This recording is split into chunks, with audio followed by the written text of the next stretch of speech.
যে অস্ত্রগুলো একবার ধ্বংসলীলা চালাতে পাঠানো হয়েছিল সেগুলো এখন ফিরে আসছে।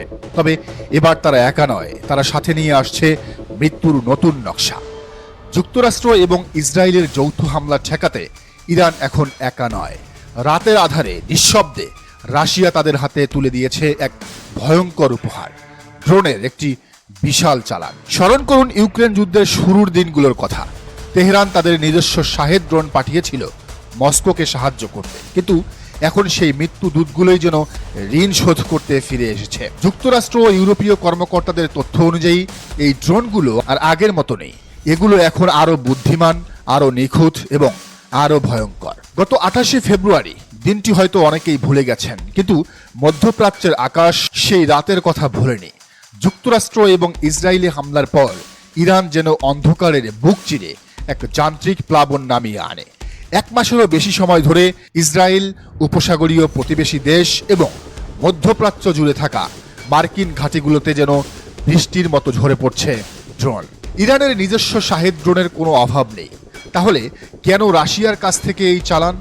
উত্তরটা লুকিয়ে আছে এই ড্রোনগুলোর মস্তিষ্কে। ইউক্রেনের রক্তক্ষয়ী রণক্ষেত্রে দিনের পর দিন পরীক্ষা চালিয়ে রাশিয়া এই ড্রোনগুলোর নকশায় এক ভয়ঙ্কর উন্নতি করেছে।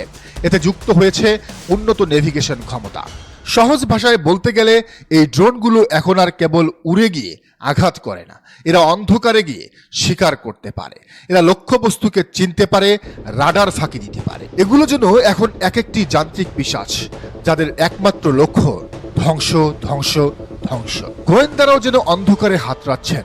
একজন ইউরোপীয় গোয়েন্দা কর্মকর্তা জানিয়েছেন এক হাড় হিম করা তথ্য। চলতি মাসে রুশ এবং ইরানি কর্মকর্তাদের মধ্যে ড্রোন স্থানান্তর নিয়ে খুব সক্রিয় আলোচনা হয়েছে। কিন্তু তারা কি নিয়ে এত আলোচনা করছেন? যুক্তরাষ্ট্রের এক প্রতিরক্ষা কর্মকর্তা স্বীকার করেছেন তারা অন্ধকারে আছেন। এই চালান কি কেবল একবারের জন্যই, নাকি এটি এক অন্তহীন যান্ত্রিক ঝড়ের পূর্বাভাস? এই চালানে ঠিক কতগুলো ড্রোন এসেছে বা এর ক্ষমতা কতটা বিধ্বংসী হতে পারে কেউ নিশ্চিত করে কিছু বলতে পারছেন না। আরেকজন ইউরোপীয় কর্মকর্তা হয়তো নিজেদের সান্ত্বনা দিতেই বলছেন অল্প সংখ্যক ড্রোন যুদ্ধের ফলাফলে বড় কোনো প্রভাব ফেলবে না। কিন্তু প্রশ্ন হলো, সংখ্যাটা কি আসলেই অল্প, নাকি এটি কেবল হিমশৈলের চূড়া? নাম প্রকাশে অনিচ্ছুক যুক্তরাষ্ট্রের এক প্রতিরক্ষা কর্মকর্তা এমন এক সত্যের দিকে আঙ্গুল তুলেছেন যা সবাইকে ভাবিয়ে তুলেছে। রাশিয়ার আসল উদ্দেশ্য কি? ইউক্রেন যুদ্ধে রাশিয়ার প্রতিটি অস্ত্র, প্রতিটি ড্রোন যখন খুব জরুরি, তখন কেন তারা নিজেদের এমন উন্নত ড্রোন ইরানকে দিচ্ছে?